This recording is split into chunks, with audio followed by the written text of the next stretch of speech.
datang untuk belajar bersama dengan adik semua yang hebat rajin belajar. Assalamualaikum warahmatullahi wabarakatuh. Selamat pagi. Bagaimana kabar adik-adik di rumah hari ini? Semoga kita semua tetap sehat dan semangat belajar. Nah, kita kan belum saling mengenal. Kata pepatah, kalau tak kenal maka tak sayang. Jadi kita perkenalan dulu ya. Perkenalkan, kakak adalah Diah Ayu Novita, mahasiswa PGSD Universitas Trunojoyo Madura. Sekarang ganti kalian ya yang perkenalan. Tulis nama kalian di kolom komentar ya. Oke, kita akan belajar bersama-sama hari ini. Sudah siapkah adik-adik semua untuk belajar hari ini bersama kakak? Oke, kalian semuanya hebat-hebat. Nah, tapi sebelum kita memulai pembelajaran, ada baiknya kita berdoa terlebih dahulu agar pembelajaran hari ini diberi kelancaran dan bermanfaat untuk kehidupan sehari-hari. Oke, kita berdoa bersama-sama ya. Berdoa dimulai.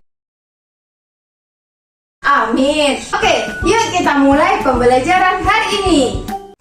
Tik tik tik bunyi hujan di atas genting. Airnya turun tidak terkira. Cobalah tengok dahan dan ranting, pohon dan kebun basah semua. Kira-kira ada yang tahukah kakak sedang di mana ini? Betul sekali, kakak sekarang lagi ada di ruang musik. Nah, tapi tahukah kalian bahwa saat kita bernyanyi di dalam ruang musik, suara kita tidak akan terdengar hingga luar ruangan. Sedangkan jika kita bernyanyi di ruangan biasa, suara kita akan terdengar hingga luar ruangan. Kira-kira ada yang tahu nggak nih karena apa hal tersebut bisa terjadi? Apa? Benar sekali, hal tersebut terjadi karena bunyi itu dapat atau memiliki sifat-sifat, yaitu dapat memantul dan menyerap, atau dapat disebut dengan pemantulan bunyi dan penyerapan bunyi. Nah, jadi hari ini kita akan belajar tentang sifat-sifat bunyi, yaitu pemantulan dan penyerapan. Sebelumnya, masih ingatkah kalian tentang bunyi? Apa yang kira-kira bunyi itu? Contoh, seperti kita sedang memukul benda ini. Nah, saat kita memukul benda ini bergetar dan menghasilkan bunyi. Jadi dapat disimpulkan bahwa bunyi adalah gelombang yang berasal dari benda yang bergetar. Bunyi memiliki sifat dapat dipantulkan dan dapat diserap, atau disebut dengan pemantulan dan penyerapan. Sekarang, siapa yang sudah tahu apa itu pemantulan dan apa itu penyerapan? Nah, kalau kalian belum tahu, yuk ikut kakak untuk melakukan percobaan sederhana. Sebelumnya, kita harus menyiapkan alat dan bahan yang dibutuhkan, yaitu sebagai berikut.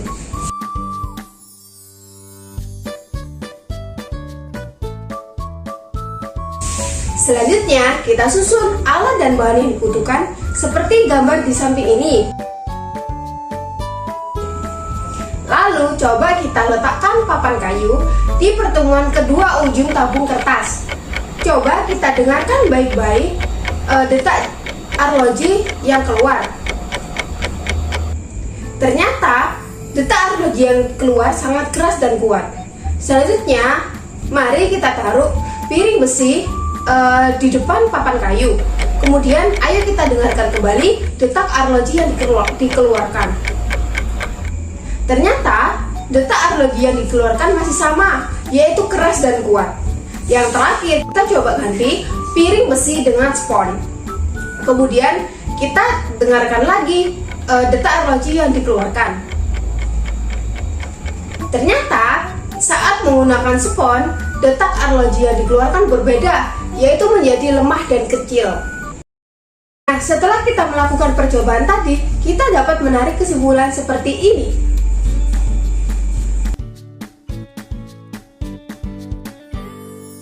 Dari percobaan yang sudah kita simak tadi, dapat disimpulkan bahwa saat bunyi mengenai permukaan yang keras seperti piring besi, kayu, tembok dan dinding, batu, dan lain-lain, suara tersebut akan memantul karena permukaannya keras.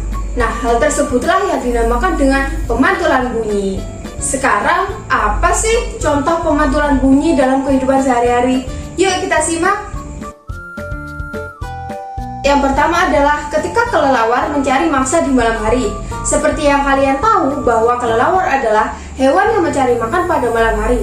Nah, bagaimana kelelawar dapat mencari mangsanya sedangkan saat dia mencari makan keadaan sudah gelap gulita? Nah, kelelawar memanfaatkan pemantulan bunyi. Pada saat akan mencari mangsa, dia akan mengeluarkan suara yang keras. Sehingga suara tersebut akan dipantulkan oleh benda-benda yang keras seperti dahan ranting, pohon, tembok buah, dan lain-lain. Sehingga kelelawar dapat mengetahui jarak mangsa dan penghalang di depannya. Contoh pemantulan yang kedua. Saat musim hujan, kita pasti sering mendengar suara petir.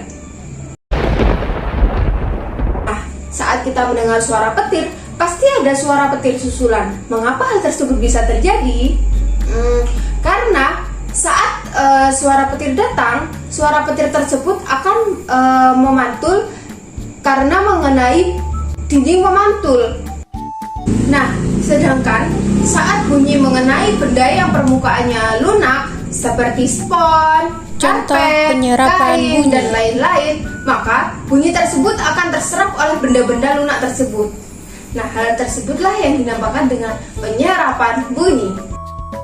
Sekarang, yuk kita simak contoh penyerapan bunyi dalam kehidupan sehari-hari. Contoh penyerapan bunyi dalam kehidupan sehari-hari adalah ruang bioskop. Nah, saat kita menonton film di bioskop, bunyi yang ada di dalam bioskop tidak akan terdengar hingga luar atau luar ruangan. Nah, mengapa hal tersebut bisa terjadi? Hal tersebut terjadi karena dinding-dinding bioskop dilapisi dengan karpet atau sejenis peredam suara yang berfungsi untuk menyerap bunyi-bunyi yang ada di dalam bioskop, sehingga suara yang atau bunyi yang ada di dalam bioskop tidak akan terdengar hingga keluar bioskop. Nah, jadi kita sudah belajar tentang sifat-sifat bunyi, yaitu pemantulan dan penyerapan bunyi. Sekarang mari kita simpulkan bersama-sama apa itu pemantulan dan apa itu penyerapan bunyi. Yang pertama, pemantulan. Pemantulan adalah saat bunyi mengenai permukaan yang keras seperti kayu, piring porselen, dinding, batu, dan lain-lain. Maka bunyi tersebut akan memantul. Sedangkan penyerapan bunyi adalah saat bunyi mengenai permukaan yang lunak seperti spons, kain, karpet, dan lain-lain, sehingga bunyi akan terserap. Nah, hal tersebutlah yang dinamakan dengan penyerapan bunyi. Nah, sekian pembelajaran yang sudah kita pelajari hari ini. Mohon maaf bila ada kesalahan kata maupun perbuatan. Terima kasih sudah menonton. Wassalamualaikum warahmatullahi wabarakatuh. Terima kasih.